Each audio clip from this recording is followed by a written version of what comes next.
जी सिंध में जेके गैर कानूनी 6 केनाल कढिया पिया वञनि। अॼु पीपी शहीद भुट्टो जे तरफ़ां पनवागल प्रेस क्लब आॾो जेको एहतिजाजी मुज़ाहिरो कयो पियो वञे।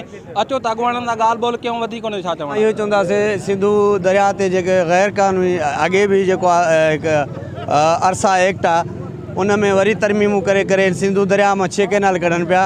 पीपी शहीद भुट्टो शुरू खां सरापा एहतिजाज आहे असांजी क़यादत। अॼु बि असां रोडनि ते निकिता आहियूं। असां मुतालबो सिंध हुकूमत खां कहिड़ो की उहे भाङे भाइ वारनि ख़ुदि सिंध हुकूमत जेको आहे सो उन्हनि खे इजाज़त ॾिनी आहे, जंहिंजे करे उन्हनि जेको आहे सो 6 केनाल कढनि पिया। असां उन जे लाइ अॼु निकिता आहियूं। पूरी सिंध में शहीद भुट्टो जो एहतिजाज आहे।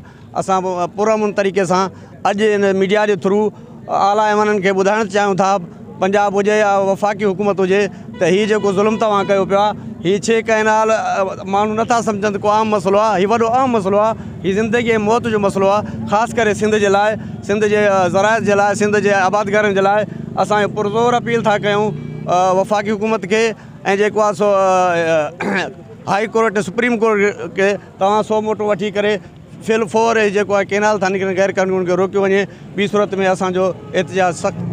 असांजे क़ाइद जूनियर ज़ुल्फ़कार अली भुट्टो पहिरीं तारीख़ शुरू कई जॾहिं सिंध में 6 केनाल आहिनि ज़रदारी लीग वारनि मंज़ूर कया।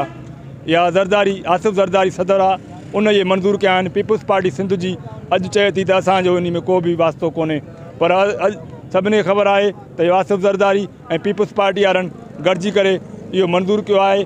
ऐं असां हिन जी पुरज़ोर मुज़म्मत था कयूं। जेके 6 केनाल सिंध मां कढनि था, असां हिन खे नथा मञूं। असां हिननि खे इस्टेब्लिशमेंट हुजे या ऐवाननि में वेठल माण्हू वेठा आहिनि जेके MP MNA या वज़ीर आज़म हुजे या सदर पाकिस्तान, उनखे ॿुधाइण था चाहियूं त जेकॾहिं सिंध मां केनाल निकिता ऐं सिंध जो पाणी चोरी कयो हुयो त सिंध पंजाब बॉर्डर इंशाअल्लाह ताला असां बंदि कंदासीं ऐं पंहिंजो हक़ वठणु ॼाणूं था। सिंध जा माण्हू पंहिंजे हक़ जे लाइ पंहिंजी जान बि ॾींदा। असांजा फ़सुल तबाह थी वेंदा, असांजा जानवर ख़तमु थी वेंदा, असांजी रहणी कहिड़ी ख़तमु थी वेंदी। सिंध वासियुनि खे सजाग थियणो पवंदो। हिन मुल्क खे नुक़सानु पहुचायो आहे ज़रदारी लीग ऐं नवाज़ शरीफ़ वारनि पहुचायो आहे। असां चीफ जस्टिस ऑफ पाकिस्तान खे अपील था कयूं त ख़ुदारा सिंध जा जेके केनाल आहिनि इहे ख़तमु करे ऐं सिंध जो हक़ जेको आहे, सिंध जो पाणी सिंधी माण्हुनि खे उहो ॾिनो वञे ऐं सिंध जे माण्हुनि मां बेचैनी ख़तमु कई वञे। सभु हिन खे नामंज़ूर था कयूं ऐं इहो हमेशह जॾहिं बि पीपल्स पार्टी जी हुकूमत आई आहे, भले उहो सिंध में हुजे वफ़ाक़ में हुजे, हर दफ़े सिंध जो सौदो कंदा आहिनि। कंहिं महिल कहिड़े केनाल जी सूरत में, कंहिं महिल कहिड़े डैम जी सूरत में, कंहिं महिल भाषा डैम जी सूरत में, कभी काला बाग डैम जी सूरत में। ऐं असां कॾहिं बि जेको आहे इहे इन खे मञण जे लाइ तयारु न आहियूं। अने असां इन खे मुस्तरद कयूं था ऐं वफ़ाक़ी हुकूमत ऐं सुप्रीम कोर्ट ऑफ पाकिस्तान खां इहो जेको आहे घुर कयूं था त इन ते एक्शन खयो वञे। असां अॼु सरापा एहतिजाज आहियूं, बल्कि असां न आहियूं, पूरी सिंध सरापा एहतिजाज आहे 6 गैर कानूनी केनालनि जे ख़िलाफ़ु। पूरी सिंध मज़ामत ते लथल आहे।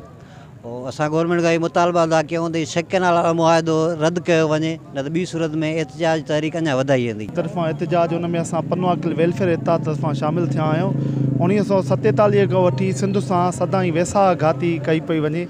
हिन दफ़े जेको बचो सिर्फ़ु असांजो ज़रियो दरियाव आहे। दरिया जेको आहे 7 करोड़ सिंधियुनि जो हिकिड़ो जियापो आहे, उनखे ख़तमु कयो पियो वञे। उन में 6 केनाल कढिया पिया वञनि।